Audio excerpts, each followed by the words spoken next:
Joe Samaniego here. Want to invite you to go check out Poblis. Poblis is a dog clothing and accessory company based in Austria. 10% of each of your purchases goes to helping dogs in need, whether it's homeless, sick, or ill dogs. This is one of the reasons why we support it. Kiska here is a rescue dog from rural Alaska and our grid office dog. We care about our furry buddies, and we know you do as well. Definitely check out Poblis.com.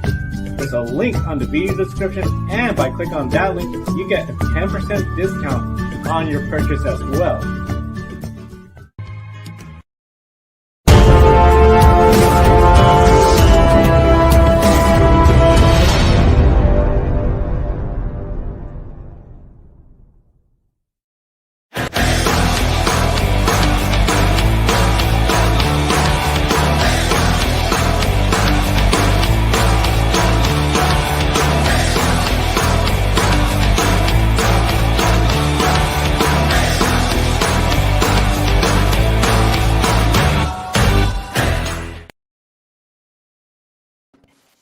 Hello and welcome to Grid Live Free Race, your weekly free race show, and a special hello to everyone on the Ultimate Sports Radio Network.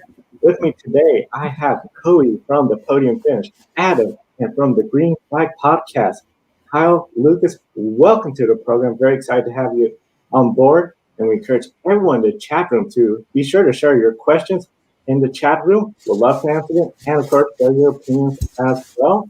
We have a lot to talk about today, and we'll start with the sixth round of Formula One, round 6 of Hamilton versus Verstappen.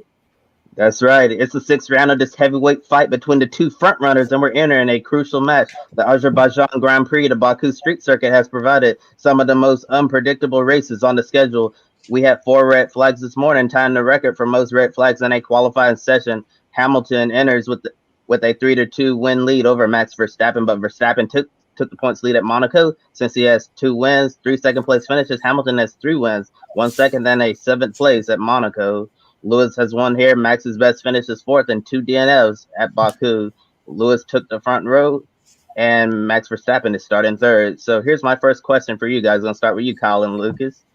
Who is feeling more pressure entering this race? Is it the first-time points leader Max Verstappen or Sir Lewis Hamilton trying to bounce back from a disappointing Monaco Grand Prix? First of all, thank you guys for having us on to the show. I love what you guys do at the Grid Network, and it's great to be on the show. But going into this weekend in Baku, I think both drivers are feeling pressure, but for different reasons. You look at Mercedes and Lewis Hamilton coming off of a disaster of a Monaco Grand Prix. They have the starting position over Max Verstappen on Sunday. Can they convert that into a good result, and can they recapture the championship lead? It's something that Hamilton has had for seemingly the last 2 full years. Verstappen takes it over after Monaco, but on the other hand, Verstappen doesn't have the starting position on Sunday, but it seems like Red Bull has that dominant car. You look at the Red Bull performance over the entire weekend so far. You look at the Alpha Tauris both making it into Q3. So I think they both have pressure for different reasons. But if I had to pick one, I'll say Max Verstappen as the championship leader. Yeah, for me, I mean, if you asked me this question this morning, I would have absolutely gone with Lewis Hamilton. But after qualifying, I got to say Max Verstappen as well, because he's starting behind Lewis Hamilton in this one. Despite having the race pace, it's just going to be extremely difficult because Leclerc still looks pretty good on race pace as well. Hamilton's going to be definitely a tough guy to pass if you're Max Verstappen. So the pressure's on the championship leader the first time. Can he hold that for a prolonged period of time here? That's the question I ask coming into this weekend. It's a kind of a statement weekend here, not just for Max Verstappen, but for Red Bull as a whole as a constructor. So can they pull it off? We'll see what happens on Sunday. It's definitely a statement weekend for Red Bull. And here's something that's really interesting. We haven't had a repeat winner at Baku yet. 4 races, 4 different winners, and 4 drivers are tied for most podiums at Baku, with 2, and those drivers are Sebastian Vettel, Sergio Perez, Valtteri Bottas, and Lewis Hamilton. And the Azerbaijan circuit in Baku is a 3.73-mile course, the longest straight in all of Formula One at the moment. And they have a very technical session that has seen the best of the best mess up and hit the wall. And we have a Ferrari once again on the pole, Charles Leclerc. Hopefully he'll get to start the race this time. And here's my next question. Do you anticipate Ferrari and Charles Leclerc battling up front throughout the race? I do believe so. After after what Charles Leclerc went through in Monaco, I believe he will be a contender on tomorrow's Azerbaijan Grand Prix. I wouldn't be surprised if not only he's on the podium, but he contends for a win. As we all know, the corners in Baku are very narrow and long straightaways. So we'll see plenty of passing opportunities. So overall, I believe Charles Leclerc will be a front runner tomorrow in Baku. When it comes to Charles Leclerc at Baku, I see him running towards the front at the beginning of the race. However, once we get that DRS, I anticipate him to be second or third. But with the DRS, and we know we got passing coming from Sergio Perez, Valtteri Bottas, hopefully he could get through the pack. It seems when he's in the back, he just has a hard time coming up towards the front with that Mercedes. I think he's going to start falling back. He's still going to score points. I do see that Ferrari fast enough to get the points. But when it comes to a podium finish, I don't see that. However, this is Baku. This is the craziest track on the schedule, it seems, for Formula One lately. So I'm not ruling it out yet for him. Yeah, you're right. Baku is certainly one of the craziest tracks on the schedule. I always call Baku the Talladega of the Formula One schedule because it's unpredictable and anything can happen at this crazy street circuit. It's a monster of a circuit, really, really fast in the technical sections. As I mentioned, Charles Leclerc, Lewis Hamilton on the front road and Verstappen in third, and their teammates are starting further back. Lando Norris has a 3-spot grid penalty, which will put him down at 9th. Perez 6th, Bottas 10th, and Carlos Sainz might have a 5-spot grid penalty for a gearbox change. Yeah, so I think Ferrari learned their lesson from Monaco. And Baku, really notorious, crazy races and lots of opportunities for overtaking, especially in those DRS zones. Do you think anyone has a clear advantage this weekend up front, or is everyone on equal grounds? For starters, Kobe, I love that Talladega comparison because you look at the qualifying times and you can't really take a ton of those and apply them to race day because the toe is so important when it comes to those qualifying times. Just look at the difference between Lewis Hamilton there in second and Valtteri Bottas 9/10 down from 9th place, who didn't have a toe during qualifying. So on race day, I do think that we'll see Red Bull come to the top again. They've had the consistent pace throughout free practices. I think Ferrari is going to be an interesting player in this race, and I also think that we could see the McLarens rise up the field. But I don't think that there is one clear cut above the rest, especially after this qualifying session, because the toe was so important and just how much chaos we've seen so far. I completely agree with you, Kyle.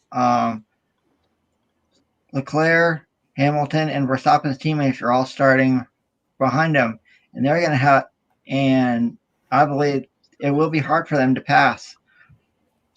So overall, I don't think there's one clear-cut advantage for the top 3 teams. I think tomorrow's race will be a good one, and it should be fun to watch tomorrow morning. And one final Formula One question. Chris Medlin from Racer.com reported that Formula One is looking at having 2 Grand Prix in the United States, especially after the Singapore Grand Prix was canceled due to COVID-19. And one possibility could be the Indianapolis Motor Speedway road course, but although Formula One months away from coming to the United States, it would take a lot for Roger Penske and his staff to get that track ready for a Formula One Grand Prix, although the track is recognized as a FIA Grade 1 circuit, and Formula One only races at those Grade 1 circuits. So IMS would really be the only option besides Circuit of the Americas. But most likely, it's just going to be a Circuit of the Americas doubleheader on 1 week. Well, it'll actually be like before or after the original race at COTA. So here's my question. Do you believe we'll see Formula One at IMS in 2021 or in several years' time? I don't see it this year. I know a lot of fans would love to see that, but I think, as you pointed out, most likely COTA with a doubleheader weekend, and that'll be huge for the COTA facility to have essentially NASCAR 2 F1 races. This is really great. One of the newest tracks. We know they're still paying off essentially all the construction costs for such a wonderful facility, and we're just happy to see it being used more and more. Yeah, we had this discussion on our show yesterday, myself and Kyle, and we came to we would love to have obviously Indianapolis on the F1 calendar, but it's probably a little bit unrealistic to have it happen this year. But when Coda's contract does expire, and maybe they looked at something like that, they already have the Miami GP coming next season. So how many U.S. races do they really want to have on the calendar? That's my question for the future going forward. But yeah, I would love to have IMS on the calendar. I think it would be just the historic value to the race fans and for the current level of caliber of drivers that we have that have never raced at Indianapolis in Formula One. I think that would be a great opportunity for them, not only for Formula One, but also just for the American audience to try something different. Coda is kind of lackluster at times with their racing products, so we'll see what happens with that. But I would absolutely love to have IMS, not only in 2021, but in the future as well. And I wanted to take time to correct what I just said. 1 week after the Japanese Grand Prix, that's an open slot on the weekend where we could see a second race added at Circuit of the Americas. And the week after the originally scheduled United States Grand Prix, that's the Mexican Grand Prix. So the only option for a second race at COTA would be the week before. So I wanted to correct that. And I don't think we'll see Formula One racing at IMS this year, but I certainly think it's a possibility in several years if they decide to replace Circuit of the Americas or even go to a third U.S. race, which I really see, not a major possibility, especially with the Miami Street course coming around next year. That Miami Street course, that's going to be really something to see Formula One go there. And of course, speak about Formula One, the weather for that Formula One race tomorrow, all sunshine.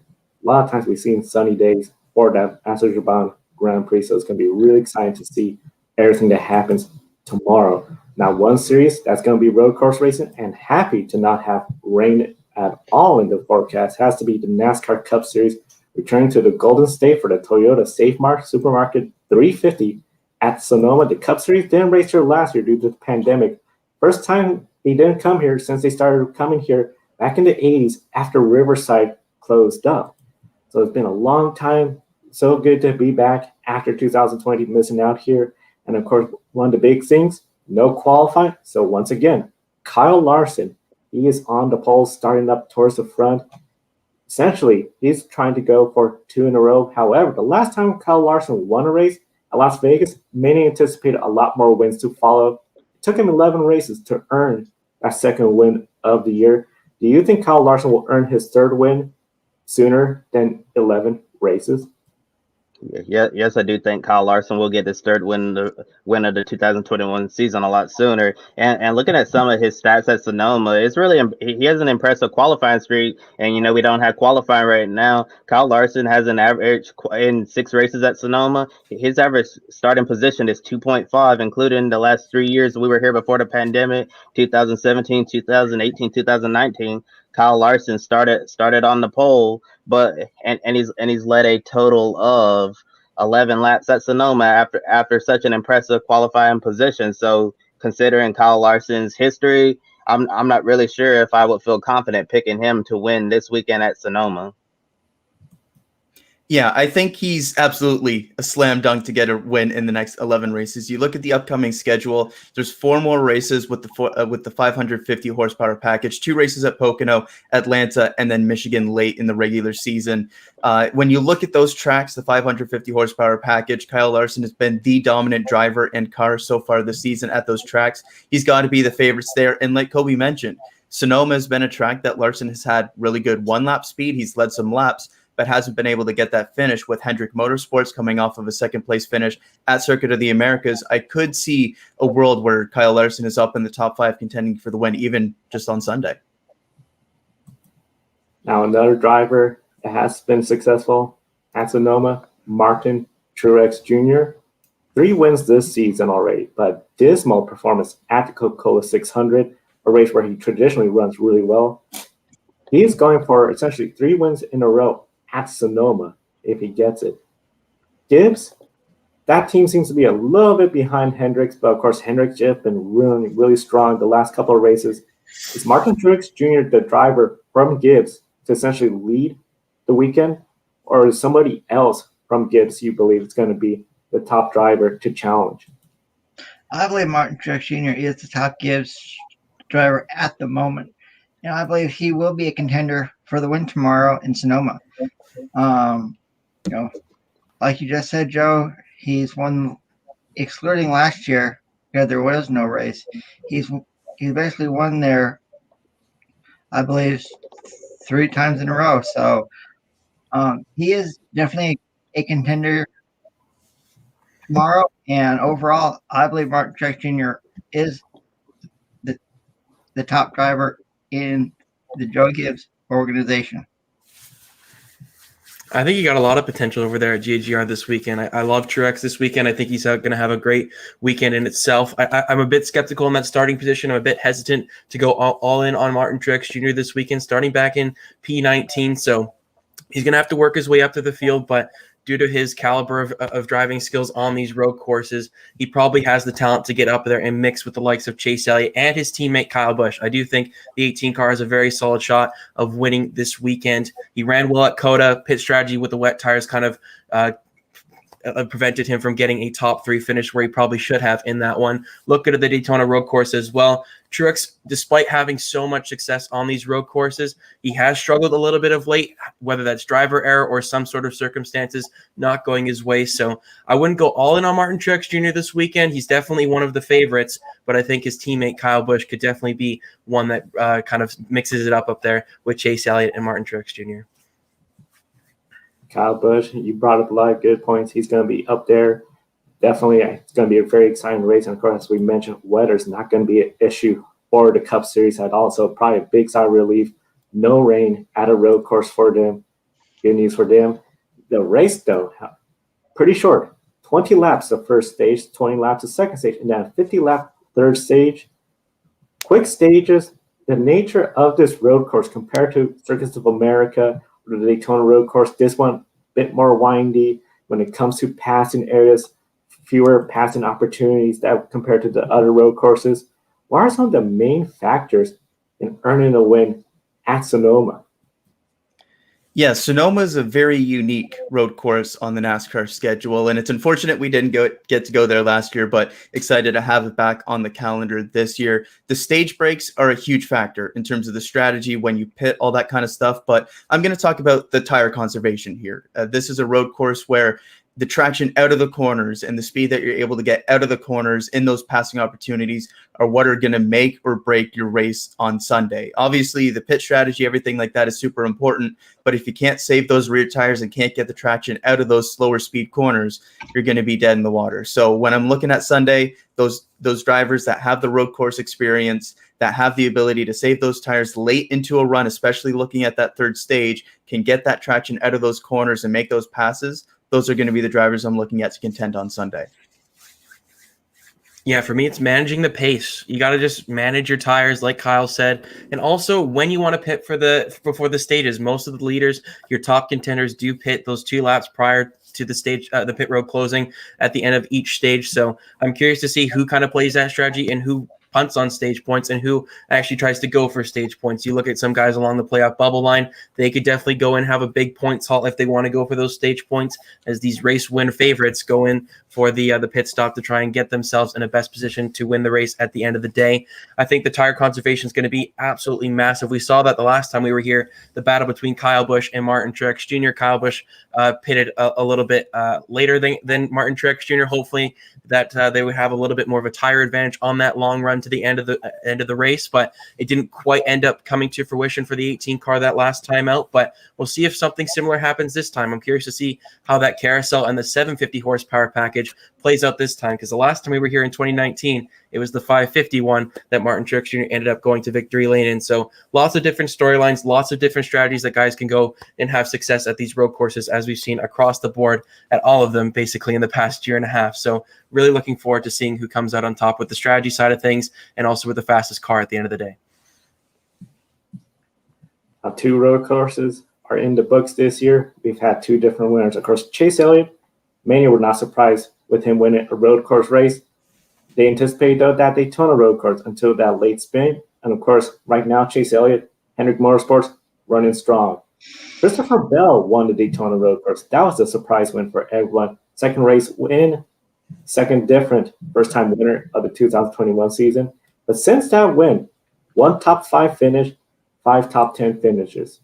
So any concerns about a drop in performance from Bell, or just as part of his second season in the Cup Series, first full season with Joe Gibbs Racing?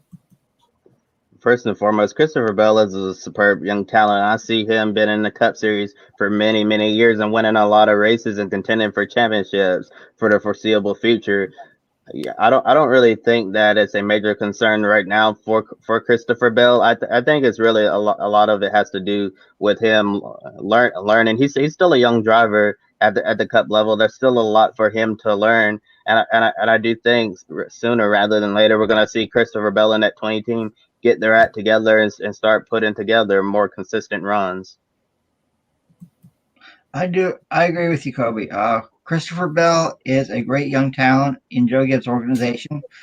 He's had a lot of success in other forms of NASCAR when it comes to the Xfinity Series and the Camping World Truck Series. So a lot of the tracks that the Cup Series goes to, he's been to. So do I think he has a shot to win another race this year? Could happen. But I believe he's a young driver, and there's still a lot to learn for him in the future. One of the things a young driver so often seem to talk about, that sophomore slump, coming out this early to get that win in Daytona, getting into playoffs, big, huge boost for him.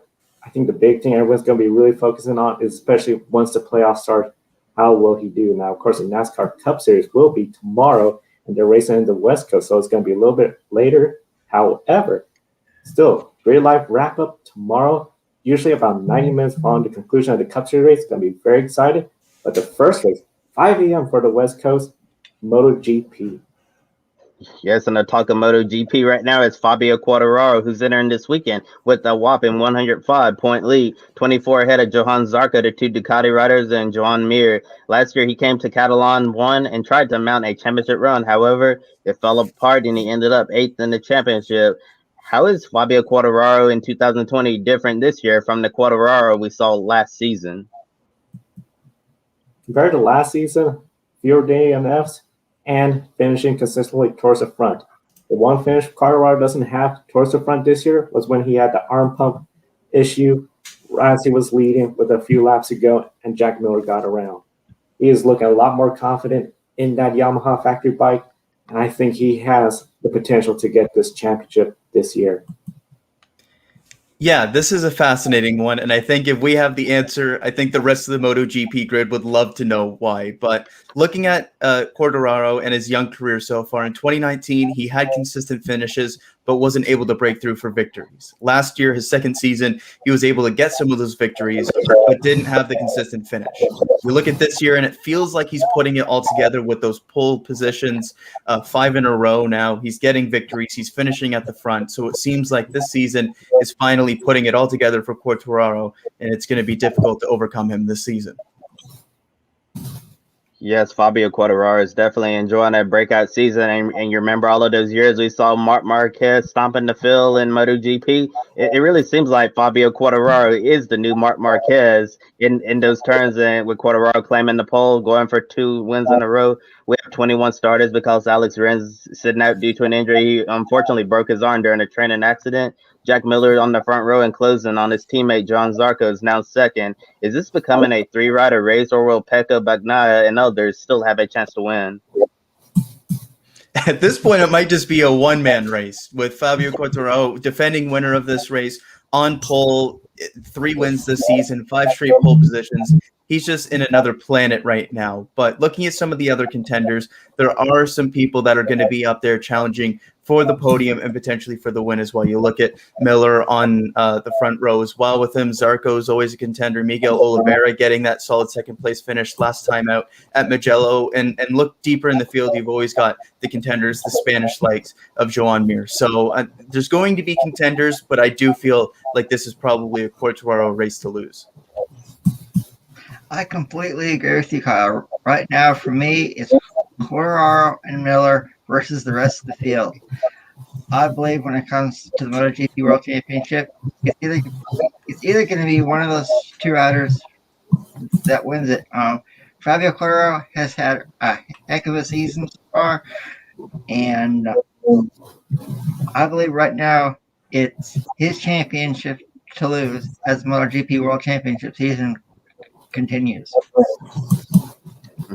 Right now, I think if you want to win the MotoGP Championship, you're going to have to go through Fabio Quartararo because he's absolutely dominating right now. And Jack Miller's putting together a great season as well. And one of the things that's surprising me quite a bit is the defending champion Mir. It seems like he's having a hangover from the 2020 championship season because he hasn't had the season that he's probably wanted so far this season.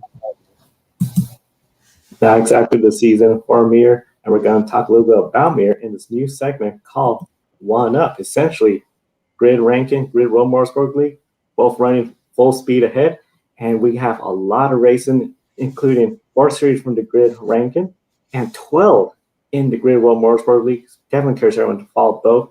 First question is going to come to everyone. We encourage everyone in the chat room to participate when it comes to this first question. Here we go. Which driver you see finishing in a higher position, Chase Elliott or Juan Mir? We're starting with you, Kobe. Oh, definitely Chase Elliott. Chase Elliott is a really good road racer. Sonoma, I expect Chase Elliott to run strong, be contending for the win. Mir, like I just mentioned, I think he's having a hangover from that 2020 championship season. He definitely is not looking like the rider that he was last season up to this point. Yeah, for me, it's Chase Elliott. He's my pick to win this weekend at Sonoma. Spoiler alert. The guy is unstoppable on road courses. The pace that he has compared to the field is absolutely something I've never seen before in the NASCAR Cup Series. The guy is the favorite to win every single road course race, and I can't bet against Chase Elliott and the number 9 team this weekend. Yeah, it's tough to bet against Elliott this weekend. He hasn't won at Sonoma yet, but it really feels like that win is going to come this weekend. For Mir, he came and finished second at the Catalan Moto Grand Prix last year, starting deeper in the field this year. Could he go out and get a podium? Absolutely. But Chase Elliott feels like he's the favorite this weekend at Sonoma, so I got to go with Chase. I'll make it unanimous and pick Chase Elliott as well. And I'll actually have a spoiler alert when it comes to my pick winner as well. Like Lucas said, Chase Elliott is going to be one of the top drivers to contend for the win tomorrow in Sonoma. I wouldn't be surprised if he comes out on top. Chase Elliott, I think he's going to easily finish towards the front. Mir, yes, he's starting towards 10th place, I believe, but I see him moving towards the front. However, Chase Elliott, I see him potentially top 3 position. Mir, if he gets a podium, 3rd place, I can see that realistically considering the number of laps, but I think it's going to be Chase Elliott. So definitely the first question seems like all unanimous. Now the second question, we talked about 2 defending champions. We're now talking about 2 7-time champions. Which driver is most likely to win this weekend? Lewis Hamilton in Formula One or Sebastian Ogier at World Rally Championship? When it comes to this, I'm going to have to go Lewis Hamilton. He starts on the pole tomorrow in Baku, and he will be the driver. He will be the overall driver to beat in Azerbaijan. Before today, I absolutely would have agreed and said Lewis Hamilton with how good Ott Tanak has looked so far at the Italia Sardinia Rally, but when I woke up this morning, the heartbreaking news that Tanak had hit a rock during one of the shakedown rallies and had to retire. So into the lead goes Sebastian Ogier, and I'm going to pick Ogier because as a 7-time champion, as a veteran, I can't see anything really going wrong the rest of the weekend for him, and he's got a 40-second lead over Elfyn Evans right now through the 15th stage of that rally. So for me, I got to go Ogier. Baku is such an unpredictable circuit, and because of that, and it basically everything Kyle just mentioned, I'm also going to go with Sebastian Ogier. I think he's in the best position to win, and Lewis Hamilton's going to have to overcome such an unpredictable Baku circuit because anything can happen on the streets of Azerbaijan.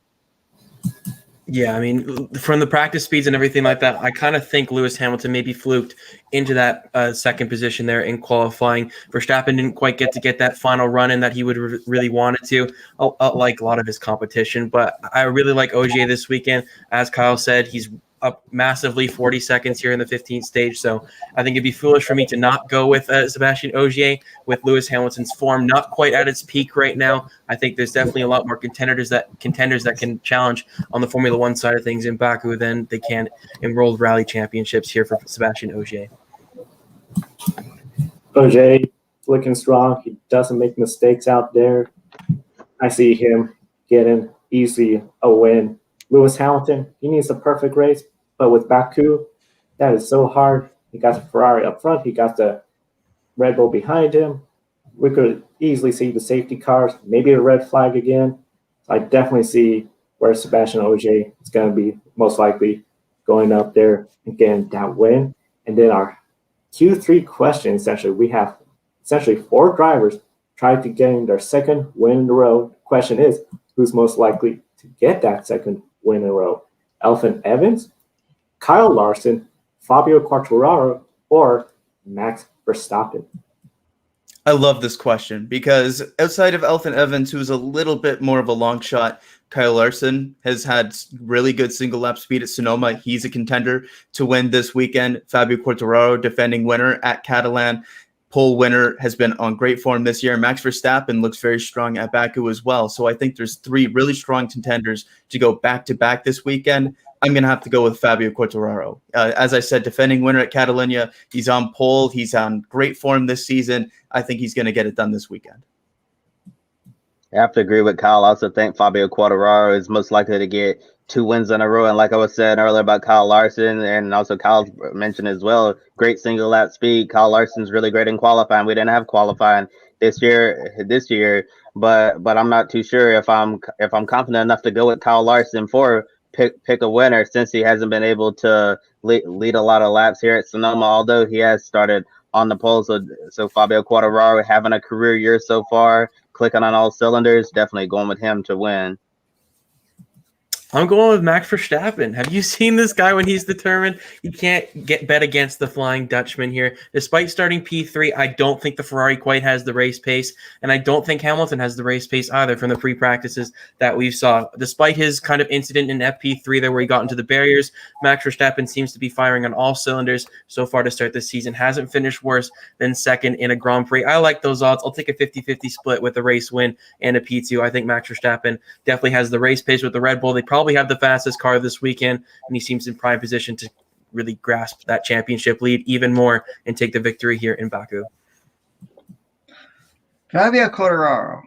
I mean, it's either him or the field right now when it comes to MotoGP. He is a strong rider, and he won here last year. So it's gonna be hard to knock him off for the win. So I gotta go with Fabio Quartararo. This was a great question. I definitely am going to go a little bit different. After so many second place finishes and getting a win last weekend, I'm going to go with Kyle Larson. I think he's going to pull off out of these drivers, get that second win in a row.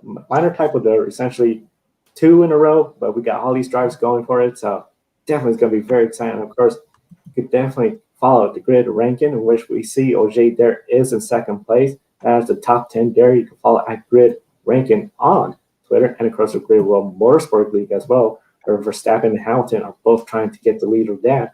You can follow them at grid_WML on Twitter. Definitely a very exciting season so far. And World Rally Championship, that has been really exciting this weekend. Yeah, it's really exciting. And it's day 2 of the Italian Grand Prix, which is underway right now. Currently, Sebastian Ogier is leading the rally, currently in stage 15. Day 1 saw Tonic take the lead, was really pushing hard. However, today, as was mentioned earlier in our program, he retired from the race after swiping a rock. Those darn rocks. Are Tonic's championship hopes in trouble for now?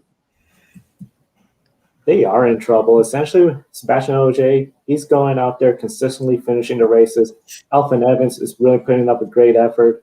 That Toyota Gazoo racing team, they're looking pretty good. Hyundai, I mean, overall, they seem to have the pace, but it seems with Tonic, he's up towards the front or he's retiring. This is the second race in a row he had to retire out while leading. Just unbelievable luck for him.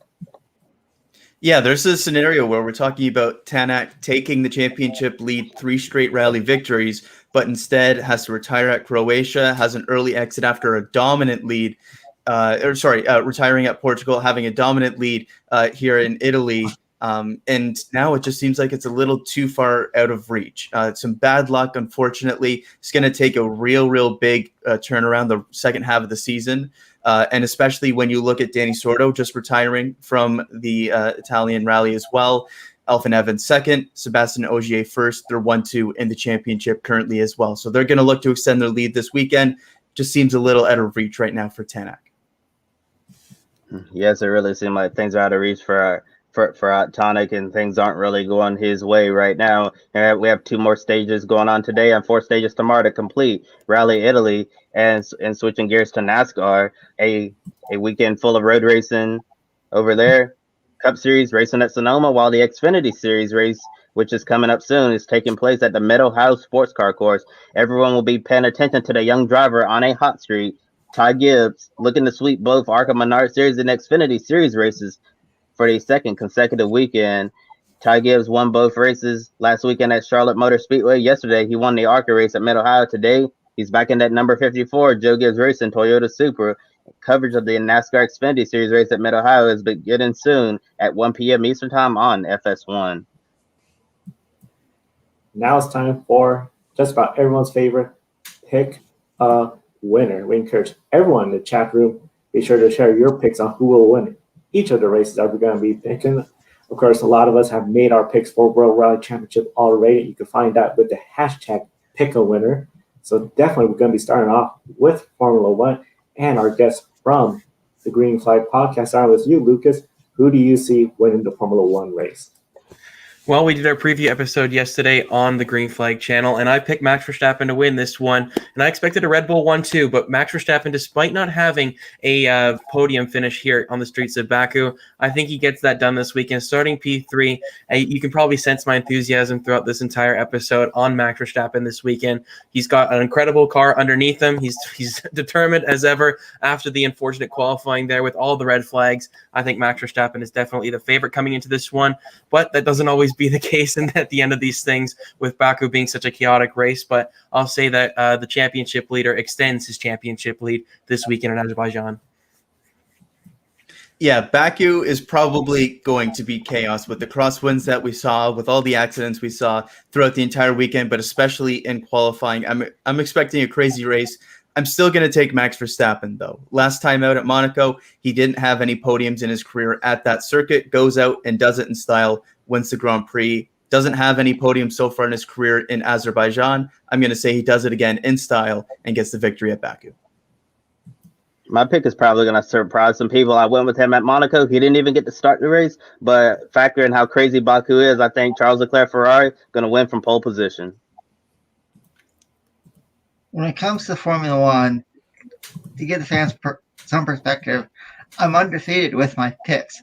So, to try to extend my lead in this pick a winner, I'm going with Sir Lewis Hamilton. He starts on the front row, and I believe him and Mercedes will be the overall team to beat tomorrow in Baku. I'm going to go with it's going to seem like a really out there pick, but we've seen drivers won as far back as 10th place.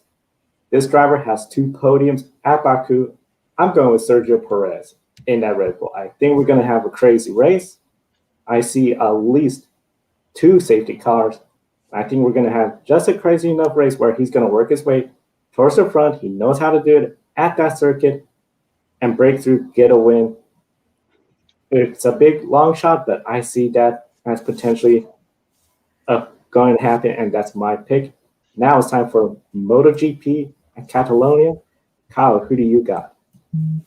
Unfortunately, I went with Verstappen, kind of the boring pick, and unfortunately, I'm going the boring pick here for MotoGP again. I think it's Fabio Quartararo's world, and we're just living in it right now. The man is in incredible form.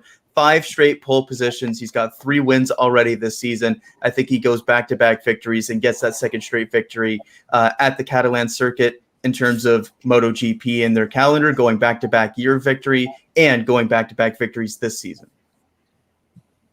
I'll take the field. I think Quartararo is definitely the favorite coming into this weekend, no doubt, after his success that Kyle just lined out there with those statistics. But I'll take the rest of the field, to be honest. I couldn't quite pinpoint a name, but with the form that Quartararo is on, I'm going to just take the rest of the field and say that they can outmatch the Frenchman up front.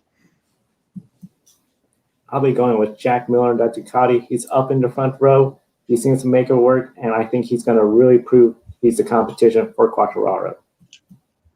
And I'm going to go with the favorite, Fabio Quartararo. I don't really have much else to add there. I'm going with Fabio Quartararo. Why not? Quartararo is looking really strong. Definitely one of the reasons why he is the points leader and, of course, pick a winner.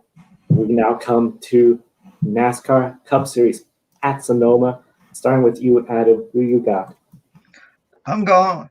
Well, it's Lucas and I sort of gave away our picks already, but when it comes to racing Sonoma, I got to go with my main man, Chase Elliott.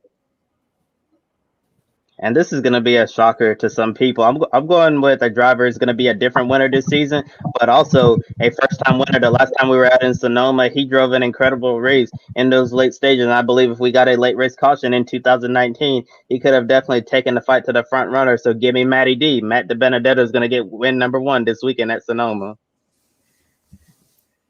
Yeah, looking at this weekend, I went with kind of the basic pick for F1 and MotoGP, so I got to spice it up a little bit, and I love that Matty D shout out from Kobe, but I'm going to go William Byron for this one. Mix it up a little bit. I'll say Hendrick continues the dominance. Byron led 21 laps last time we were here at Sonoma. Hasn't quite got that finish yet, but the consistency they've had this season, the laps he's led at Sonoma in the past, I think it could be a good recipe for a good day for Byron. I'll go out on a limb, and I'll say he gets it done for his first win on a road course.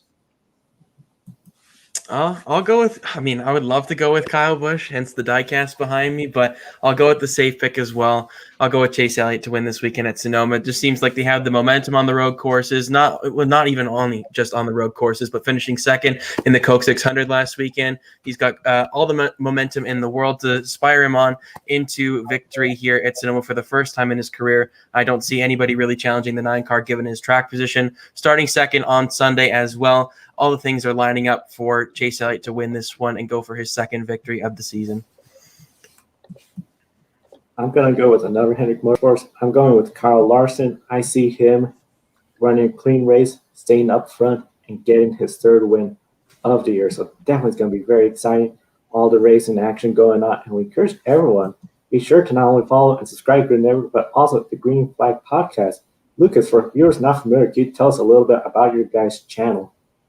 Yeah, so Kyle and I were Ryerson Sport Media students out in Toronto, Ontario, and I'm actually back home on the West Coast right now. But for the Green Flag Podcast, we started this up for school reasons, but now we've kind of really emerged into the YouTube platform here where we discuss motorsports with namely IndyCar, Formula One, and NASCAR on a weekly basis. We try to give as much insight on the latest news in all 3 of those series as much as we can, as well as the SRX series that's going to be debuting next week, and we're really looking forward to that one. But we got our fantasy picks that we've really done some great stuff on. We had Rafael Lessard on the show earlier on this season, so really happy with what we've got going on. We're close to 100 subscribers, so really looking forward to just trying to hit that milestone and keep on growing the channel. But we do 2 episodes basically per week. We have our preview show, and then we do the recap show as well. We got you covered around the clock on everything in the world of motorsports from the drop of the green flag, so make sure you go over there and subscribe, and we're really happy that you guys invited us on the show. It was a lot of fun. We're happy to have you all on the show. We encourage everyone to be sure to subscribe. There's a link to the Green Flag in our video description, so you could go ahead, check them out. Great programming, and definitely we want to give a big thank you to our Patreon supporters for keeping us on the air. We encourage everyone to invest in the Grid Network, keep us on the air throughout 2021 as we continue to expand, as well as visiting our good friends at Publis. 10% discount for Grid Network viewers, and a portion of your sale goes to helping sick, homeless, and rescue dog like Kiska that we have here at the Grid Network headquarters. We also invite everyone to check out our latest episode of the Women Racing to Win. Daniel from Racer to Girl Behind the Helmet and myself recaps Mona Sylvester's Indy 500 performance, the Iron Dames weekend. Michelle Halder getting her win at the TCR Spanish race weekend. And of course, Extreme E wrap-up. And then, of course, Life on the Grid, Kobe Lambeth. Great program there. Having Ryan and music from the Tough Guys. Definitely great stuff here at the Grid Network. And of course, definitely encourage everyone to subscribe. Be sure to follow us on Twitter. And of course, be sure to check out our friends at the Green Flag Podcast on YouTube and Twitter as well. For Lucas, Kyle from the Green Flag Podcast, Adam, and Kobe from the Podium Finish, I'm Joe Sandiego. Thank you for watching today's program. Have a wonderful day and enjoy the races. Joe Samaniego here. Want to invite you to go check out Poblis. Poblis is a dog clothing and accessory company based in Austria. 10% of each of your purchases goes to helping dogs in need, whether it's homeless, sick, or ill dogs. This is one of the reasons why we support it. Kiska here is a rescue dog from rural Alaska and our Grid office dog. We care about our furry buddies, and we know you do as well. Definitely check out Poblis.com. There's a link on the video description, and by clicking on that link, you get a 10% discount on your purchase as well.